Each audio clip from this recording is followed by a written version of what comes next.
Work-related communications coming through. Ruth, it's about the contract with A company. You know, the one you were responsible for managing? They pulled out and the contract got aborted. It got what? Why would they do that? Don't tell me you're surprised. It's obviously because you're incompetent. That was such an important contract to this company. I mean, really. Talk about the mother of all screw-ups. How do you plan on taking responsibility? Kimberly, I'm really sorry, but I need to make this clear.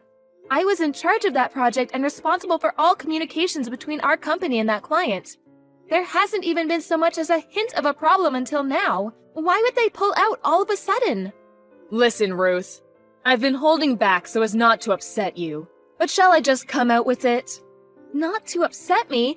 What is this, kindergarten? How can I understand the situation if you don't tell me? Anyway, something doesn't quite sit right with me. Why didn't they contact me about the cancellation of the contract? Why you, when you never had anything to do with that project to begin with? Oh, I give up. You're just too dim-witted. That's why there's no hope for you at this company. Excuse me? If you don't even take the time to consider what a client might be thinking, or what kinds of things they might expect from us as a company, or what kind of alterations they might like to see made, how do you expect to get anywhere in this business? This is probably why you're suffering from that strange illness of yours. Strange illness? What was it again? Appendicitis? Ulcerative colitis. Oh yeah, that's the one. Listen, Ruth, when you become an adult and enter society, you have a responsibility to properly look after and manage your own health. My illness has nothing to do with whether or not I'm looking after myself properly. It's genetic. Besides, don't change the subject. What does my illness have to do with the cancellation of this contract? I'd appreciate if you kept your comments about my health to yourself, given it's got absolutely nothing to do with you. Because you're defective. What? The client said they had to abort the contract because they didn't feel comfortable doing business with someone who they felt could collapse at any moment. You have to admit, it's too risky from a client's perspective to be engaged in negotiations with someone so sickly and diseased. If that's true, why would their first move be to pull the plug on the project entirely instead of requesting a change of personnel? You're saying the contract itself got cancelled, aren't you? Why couldn't someone like, say you for example, have just stepped in as a pinch hitter to save the project and ensure all of this time and resources that went into it thus far weren't a total waste? Why would I know? Do I look like a mind reader? All I know is that the client said they can't do business with us anymore. Why are you clinging to them so desperately now they're gone? It was all your fault. Maybe if you made some effort not to be so sickly, they wouldn't have left us in the first place. If my illness genuinely was the reason they backed down, then I can only apologize. Unfortunately, this isn't the kind of problem that goes away with a mere apology. Why don't you take a long, hard think about the damage you've done to this company? And take responsibility accordingly? Yes, understood. Not understood. What are you going to do? I want detailed suggestions, proposals, a plan of action. How do you intend to make up for this? I'll work to the best of my ability to undo my failure and bring the client back. Wrong answer. What you really need to do is have more awareness of your status as sickly, dead weight at our company. And accordingly keep your mouth shut, keep your head down, and work silently in the background where you can't cause any further problems. If that's too hard for you, I think you'd make for an excellent coffee girl. I take milk and 2 sugars. If even that's too difficult, I suggest you start sleeping with the right people, because you're doomed to a future of failure and disappointment if you rely solely on your ability to actually do the job. You're an incompetent fool, and everyone knows it. You're leaving my messages on read. How mature. Sulking, are we? This is exactly what I'm talking about. The moment things become a little inconvenient for you, you bury your head in the sand, even going as far as ignoring your direct superior. You really are beyond help. If I'm honest, I'd rather you just resigned.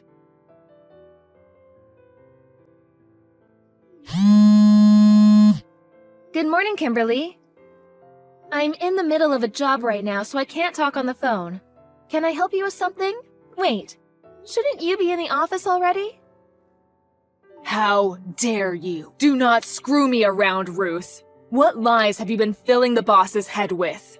What do you mean? Lies? Don't play dumb. I know exactly what you did. When I pulled into the car park and tried entering the staff door like usual, the company president was stood there blocking my way. He told me never to show my face at work again. No, he didn't just tell me. He yelled until he had goddamn steam coming out of his ears.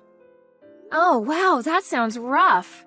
I did hear the boss can be a bit passionate at times. That's probably the reason he was able to build such a successful company, though. I don't give a damn about that.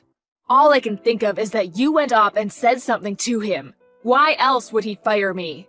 What did you do? Tell me. I didn't do anything at all. All I did was head out this morning to apologize for losing the contract you told me about. What? Think about it. If a project collapses and it's your fault, don't you think offering a sincere apology and requesting the decision be reconsidered after promising to do better is the right and reasonable thing to do? That wasn't just my project after all. People from various departments were involved, and lots of hopes and dreams were pinned on it. Huh? You went to see the client directly? That's right. I swallowed my pride, got down on my knees, and apologized. Their project manager rushed out immediately when he saw what was going on, and explained the situation to me in minute detail. Everything, Ruth. I know. You tried stealing that contract from me, didn't you? You lurked in wait for Mr. Grant, the project manager, in the office car park, and waited until he finished his meeting. Then, when he got out, you basically forced him to go to dinner with you. You did nothing but badmouth me at the restaurant. Then, when you thought you'd trashed his opinion of me, you started trying to convince him of what a talented and reliable employee you are, Mo.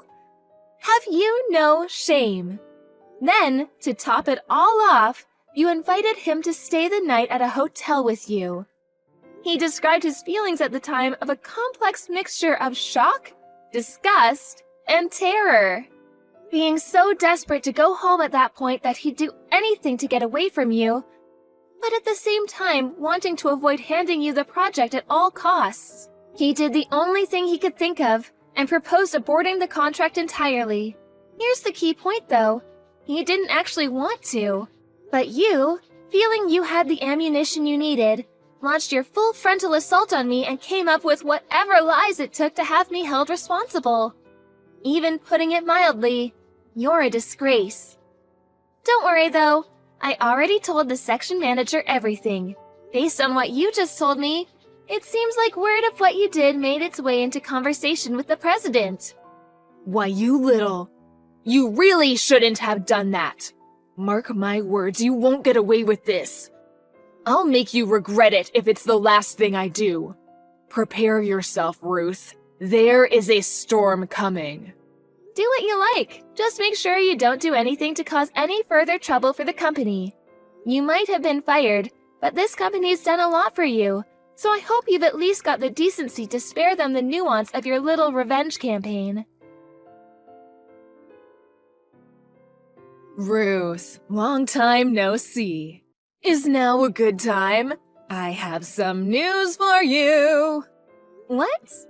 You're gonna love this. Wait for it. I got married. Oh, that's nice. Congrats. I'm the happiest I've ever been. Listen, Ruth, I've been doing some thinking and I feel so guilty about the trouble I've caused you. I just wanted to take this opportunity to apologize. Oh, if it's about the contract, don't worry. I'm already over it. No, not that. Something else. I stole your fiancé.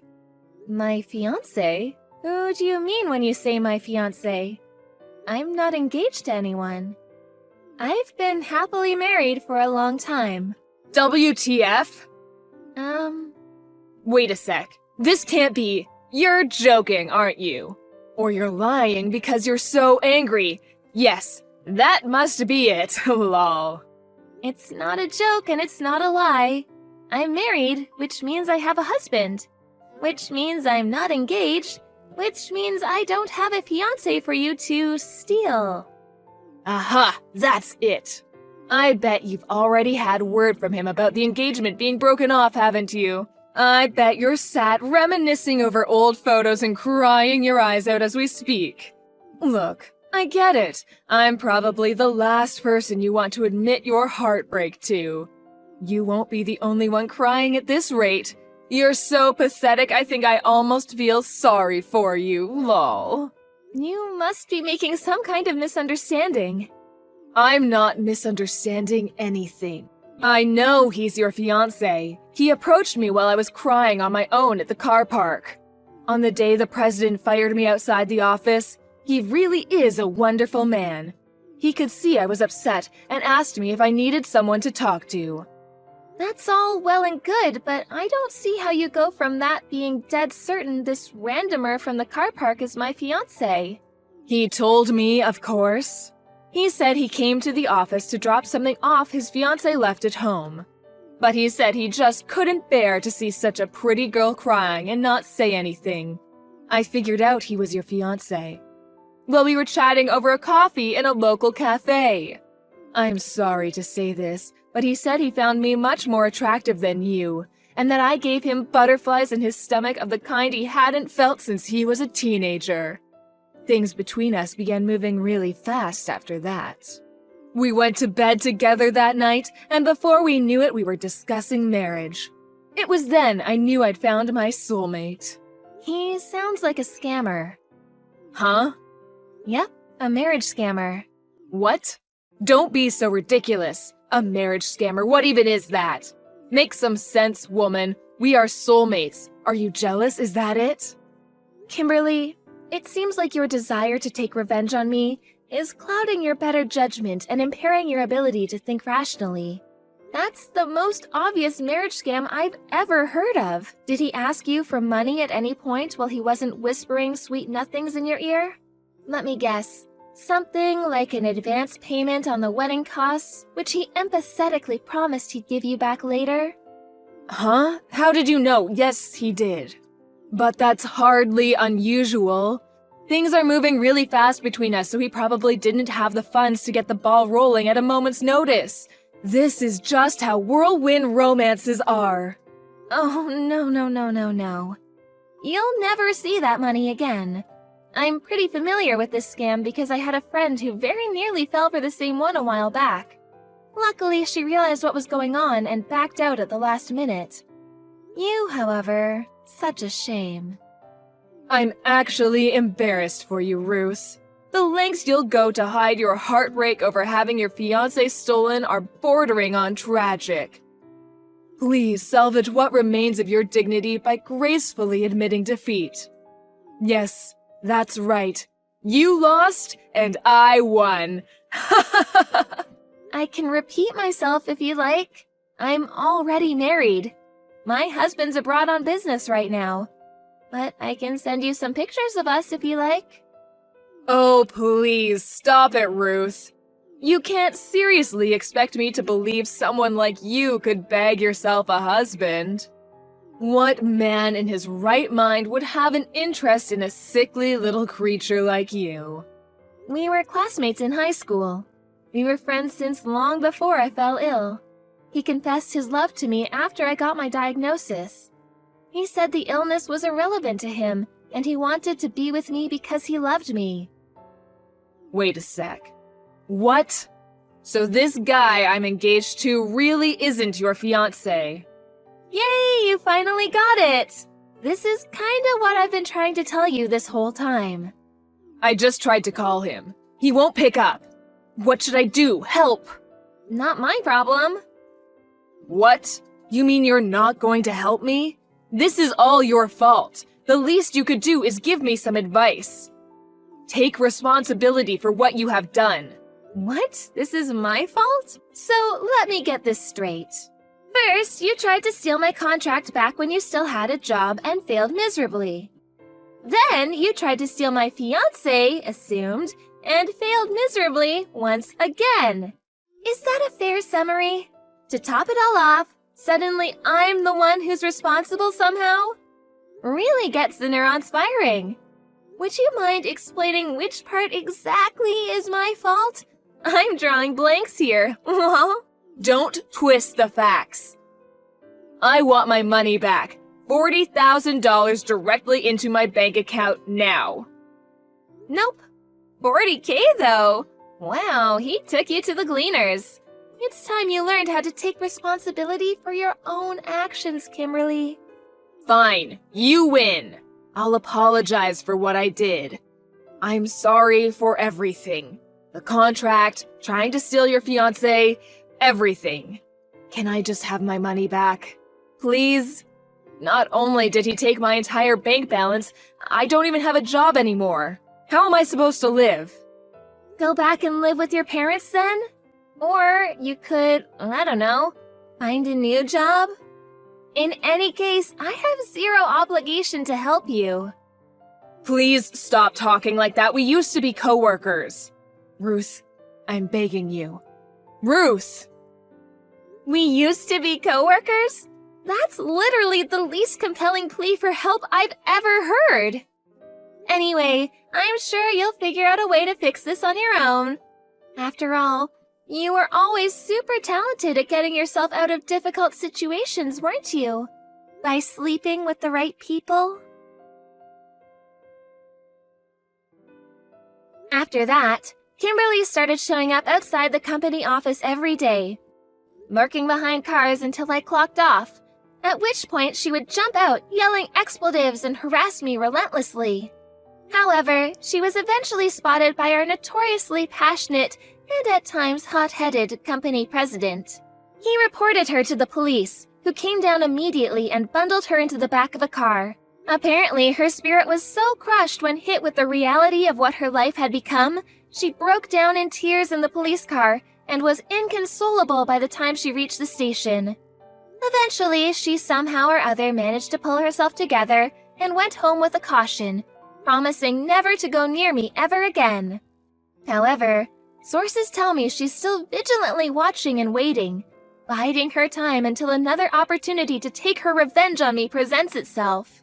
Rumor has it she's applying for jobs with every one of our competitor companies and hopes to somehow leverage that as her angle to teach me the lesson she's convinced I deserve. The irony is, if she'd just reflect on her own actions for a moment, she could learn the lesson she needs to learn. Let go of her hatred and move on with her life. Will she? I'm not holding my breath. Anyway, in more important news, I found out I was pregnant last month. I left the company when I got the news and decided to move abroad to be a stay-at-home housewife for my husband. So the whole thing with Kimberly is as good as ancient history to me now. I'm just praying I'm not unfortunate to bump into her in the street before my flight.